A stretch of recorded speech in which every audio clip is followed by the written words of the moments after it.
welcome to Washington Talk. I'm Connie Kim. President Trump says that he had received a beautiful letter from Chairman Kim Jong-un and expressed hope that something positive will happen.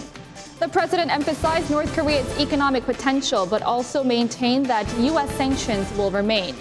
As Kim Jong-un reaches out to President Trump, North Korea continues to blame the U.S. for the failure of the Hanoi summit. What preconditions should be met before a potential third U.S.-North Korea summit?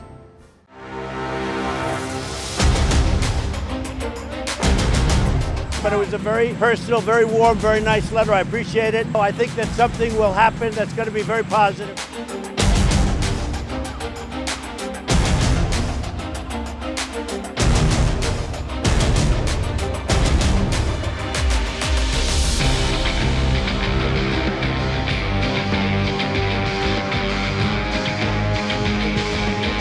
We are ready and willing to continue engagement on working level negotiation.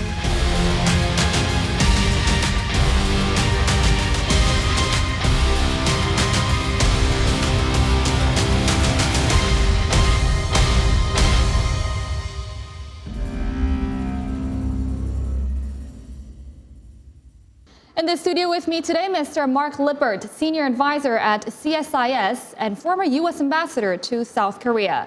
And also joining me is Mr. Scott Snyder, Director of U.S. Korea Policy Program at the Council on Foreign Relations. His latest book, South Korea at the Crossroads, charts the evolution of South Korean foreign policy and strategic choices. Welcome to the studio. Thanks, great to be here. Welcome to the studio. Now, I want to start with President Trump's letter that he received from Kim Jong-un. Now, these letters seem to play a critical role leading up to the U.S.-North Korea summits. Why do you think North Korea is sending this letter at this time? It's a good question. What I would say is that first, it comes down to the fact that I do think they need sanctions relief, and they do want to continue engagement. I think it's a positive sign. Having said that, the letter does feel to be insufficient in that I think many in Washington, including myself, have argued that in order for another summit to be successful, we need some sort of working level talks. So the point is, letter's good, but probably need some more things to have a third summit turn out in the direction we want it to. Mm-hmm. Scott, how did you assess the letters? Yeah, I think that's right. Well, the hard part about assessing the letter is that we obviously don't know everything that is in there. And yet, the concern I think that we would have in Washington is that this could be another end run around a bureaucratic process. And really the challenge is that we saw in Hanoi, a leader level process only gets you so far, and yet the devil is in the details. And unless we're able to talk between governments at the working level, those details cannot be worked out. So I think the real challenge is how you combine leader level diplomacy with working level support for a process. Mm-hmm. I would just add to that, very good point, Scott, that I would hope that one of the lessons that the North Koreans took away from Hanoi was that there are, in fact, limits to this leader level diplomacy, and that while important, we do need exactly what you're talking about, that we do need working level talks if they are going to get into a place of some seriousness of purpose. Mm. So if we look at the messages coming from the Trump administration, actually the National Security Advisor John Bolton said that the U.S. is open to a third potential U.S.-North Korea summit, but the key is really in Kim Jong-un's hands. And that President Trump also said that they're going to do great with North Korea, but he's not in a rush. So would this kind of message be in line with what you just also mentioned here? Well, I think the real question is whether or not there can be alignment between the U.S. and DPRK on that question. And I see Bolton as basically saying, well, we're ready to talk when North Korea is ready to make concessions. But of course, Kim Jong-un said exactly the opposite last April in his Supreme People's Assembly speech, where he basically said, we're giving you to the end of the year in order to make a concession to us. And so that's precisely the reason why both sides need to talk in order to work out and understand what actually is necessary in order to move forward. And I actually think that the U.S. government is sending strong signals in that direction, and I believe that we're also detecting a little bit of impatience at this point with North Korea's reluctance to come back to a working level process. Mm-hmm. How did you assess the messages coming from the administration? Very similar. I mean, I think Scott's point about the fact that at the core of this is differences that are very tough to overcome, and we don't seem to be moving in the direction to overcome those key differences, right? That's point one. Having said that, I do think that the signals the administration, the U.S. administration, is sending by keeping the door open and continuing to try to generate some positive momentum is a very good and constructive piece of the equation. The final piece, though, I would say, and at the risk of repeating myself, is figuring out what and how will bring the North Koreans back to the table at the working level in order to hammer out, back to the first point, some of those key differences in order to move the process forward. Mm-hmm. So if North Korea were to come out to working level talks and have constructive talks, what are some of the things that the two sides must agree upon? Well, I think inherent in that is an agreement on what denuclearization, the definition of denuclearization is. I think that's critical and important in defining kind of an end state, if you will, and moving the process forward.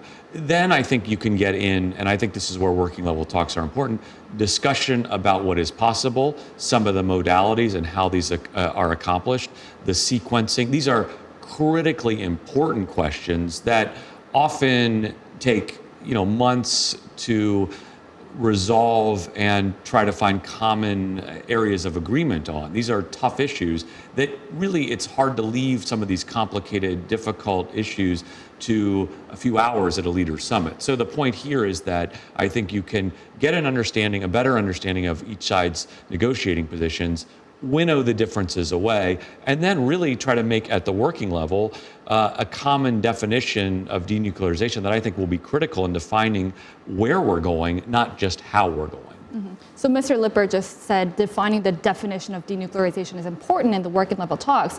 What are some of your takeaways of what the two sides should agree in working level talks?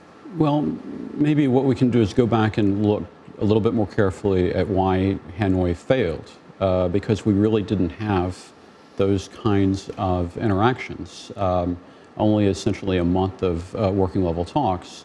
And so the right place to, I think, pick up is where we ended. Mm-hmm. And that is Choi Sun-hee running over to Trump administration officials as Trump is leaving the room, finally saying something in response to repeated questioning about the dimensions and scope of Yongbyon, what is on the table.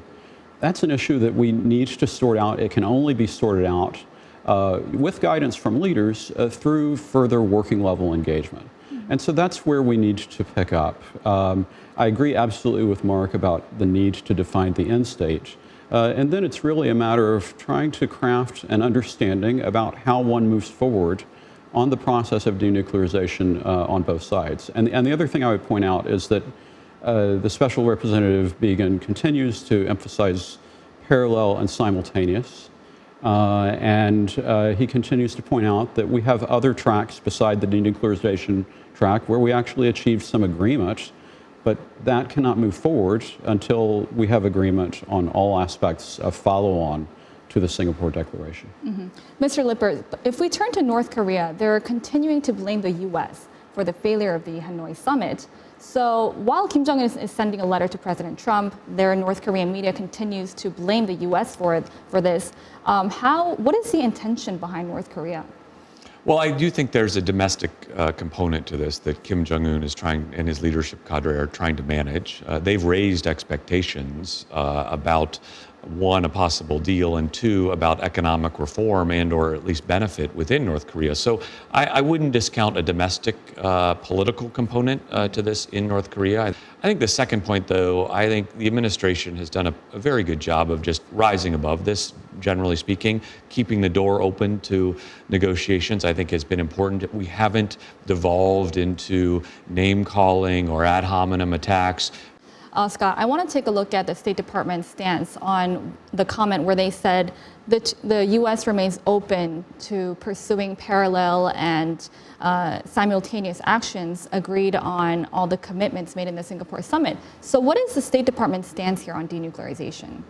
I think they still want to achieve an understanding with the North Koreans. They emphasize that it's necessary to engage at the working level.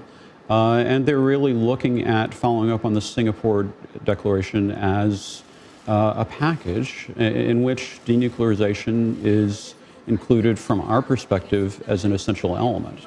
And I think the U.S., the Trump administration probably believes that it has already shown some seriousness of intent on establishing a new relationship and probably believes that it's prepared to send positive signals on the idea of achieving peace, and yet we're not seeing reciprocal action on the North Korean side. And that was, I think, made painfully obvious by the fact that only Kim Jong-un could make a decision on denuclearization, and when it came time for him to make the decision was not forthcoming. I want to now take a look at whether there was any progress made since last year's Singapore summit. One of the major agreements that they agreed on was that the two leaders agreed to work towards complete denuclearization. So would you say that there has been some progress on denuclearization? Well, what I would say is that, we've seen that some testing has stopped, right? Or testing has generally stopped nuclear missile. That's a good thing. But it's not nearly close to sufficient, right? The program is still growing. Fissile material is still being produced. I think that's the real issue here. And I think, to me, what you need to do is get a comprehensive freeze of the entire program, start down a path of a rollback, and then eventually get to zero. So we've got a very small freeze on certain elements of the programs only. I think you could technically define that as some progress, but I don't think it's nearly enough, right? And the jury is still out. So I think that's the final point I would come to. It's still relatively early, right, in terms of where we are in this rounds of negotiation, or early enough, let me put it that way, early enough in the process whereby we still can see more progress.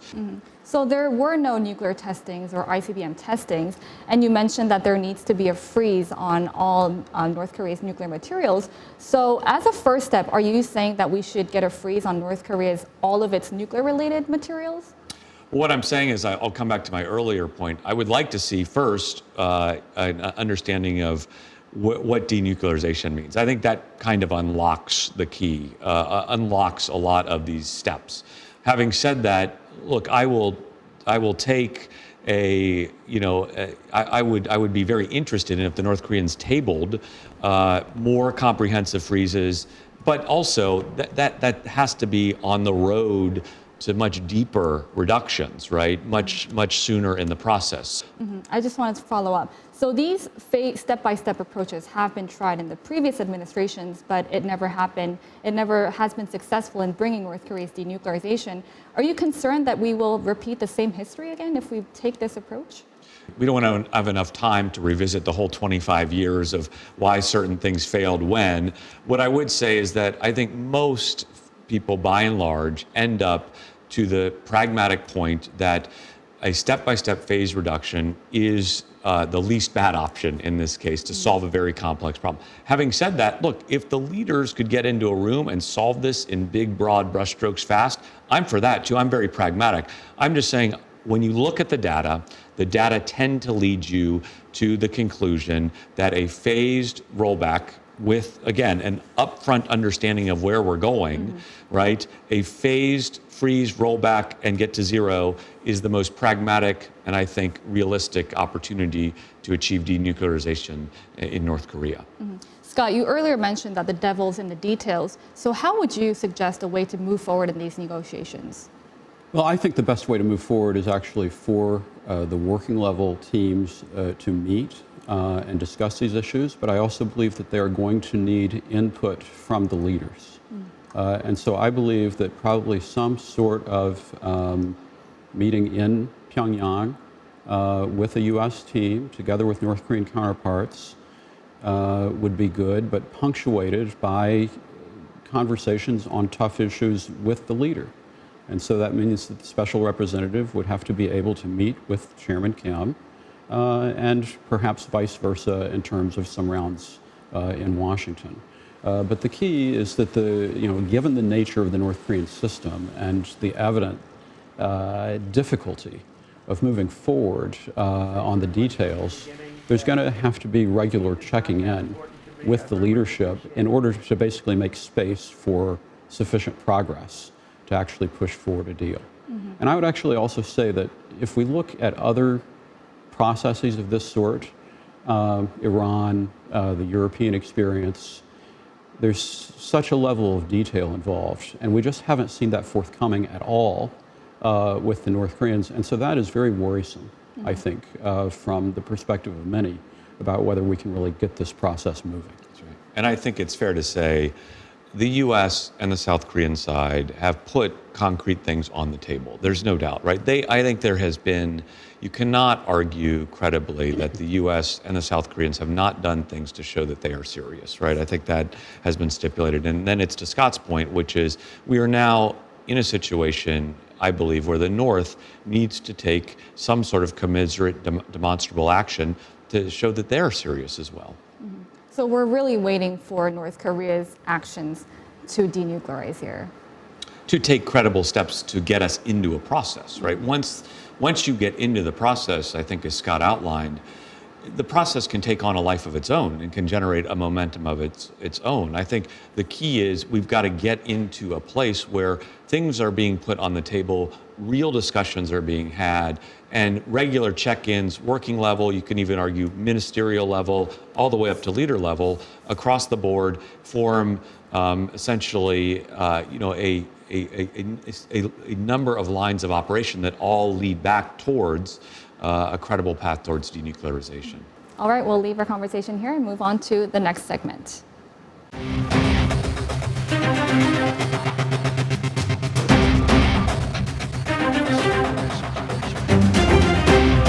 To strengthen the United States Republic of Korea alliance on efforts to achieve the final, fully verified denuclearization.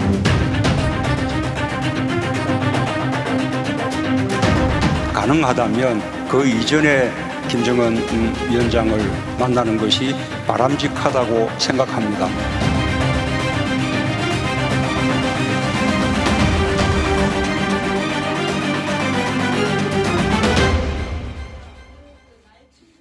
President Trump will be visiting South Korea following the G20 summit. The State Department says leaders of the two countries will discuss strengthening the alliance and ways to coordinate to bring North Korea's denuclearization. Meanwhile, President Moon says he hopes to meet Chairman Kim Jong-un before he meets with President Trump. What kind of breakthrough will the two countries find in the midst of stalled negotiations? Now, Scott, President Trump is going to meet with President Moon following his trip to Japan. What kind of coordination do you think that the two allies need here? Well, if we're moving into a period where North Korea is stepping toward renewed engagement, it's going to be all the more important for the U.S. and South Korea to be on the same page.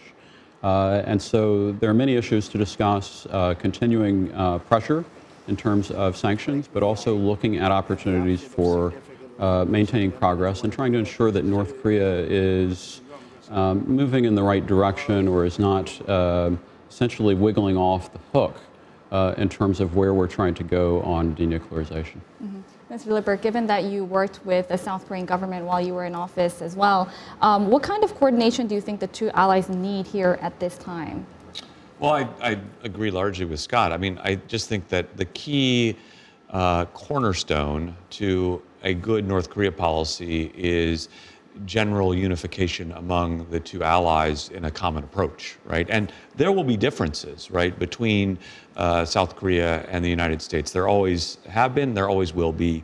They're two different countries. It would be weird if we agreed on everything. But it's how those differences are managed, how those differences are brought down to a minimal distance between the two, and how ultimately the two come up with a common approach that I think is critical in going forward. And I think that will be high on the agenda of the two leaders during President Trump's visit. So when you were serving in the government, how would you assess coordination back then and right now? It's hard to make that judgment. But what I would say is that during my time as ambassador, there was outstanding coordination. It was very, very tight. There were a lot of lines of communication, and I think it worked very well. Now, two other points. One, the North, by my tenure in Seoul, was not very interested in talking to anyone. The Chinese, the South Koreans, us, the Japanese, the Russians, there's a lot of data on that. And two, what I would also say, part of the reason I think that coordination was so effective when I was there or under late Obama, Park Geun-hye, is that the structures and institutions in the alliance have really matured over time. And those structures and institutions make it much less about the personalities and much more about the interests and the issues. Mm-hmm. Let me just say, this is a very important point, and this is where Ambassador Lippert made some critical contributions, because the institutionalization of coordination between our two governments, I think, under the Obama administration, advanced considerably, and it makes it a lot easier for us to deal with hard problems like North Korea because we're tied together in that way. And I want to take a look back at the last U.S.-South Korea summit held in Washington. Back then, the two sides seemed to have differences on sanctions relief, on the issue of sanctions relief, the issue of ways to achieve denuclearization, and the resumption of the inter-Korean economic projects. So would you be concerned that there would be differences again this time around? Well, what I see from the outcome of the Moon-Trump summit is that we ended up basically on the same page. I think that it's true that some of the impulses that maybe President Moon had were constrained by that visit. But we're really on the same page in terms of the goal of denuclearization. I think that it is an essential goal for South Korea's national security, and it's also an essential goal for the U.S. national security interest. Mm-hmm.